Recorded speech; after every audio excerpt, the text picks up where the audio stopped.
Hi friends. तो आज हमारे पास सैमसंग S23 अल्ट्रा आया था, जो कि हैंग उन लोगों पे था, जो सैमसंग लोगों के आगे नहीं जा रहा था। ठीक है, कस्टमर ने जब दिया तो ये कभी कभी ऑन भी हो जाता था और कभी कभी ऑन नहीं भी होता था, ये कभी कभी पूरा ही बंद हो जाता था।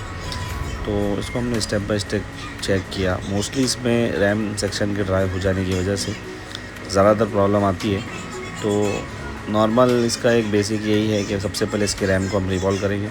उसके बाद अगर सक्सेसफुली बूट हो जाता है तो ठीक है, नहीं तो फिर इसके सीपीयू को भी रिवॉल्व करना पड़ता है। तो हमने इसको easily step by step check करने के बाद में रैम को रिवॉल्व किया और हमारा फ़ोन इजीली पूरा बूट हो गया, यानी ऑन हो गया। अगर आपको भी इस तरह का प्रोफेशनल तरीके से वर्क करवाना है तो आप लोग ZS मोबाइल सोल्यूशन पे विज़िट कर सकते हैं। यहाँ पर एंड्रॉयड, आईफोन और ग्लास रिलेटेड या आपका डिस्प्ले ब्रोकन हो जाता है, सारी सर्विसेज अवेलेबल है।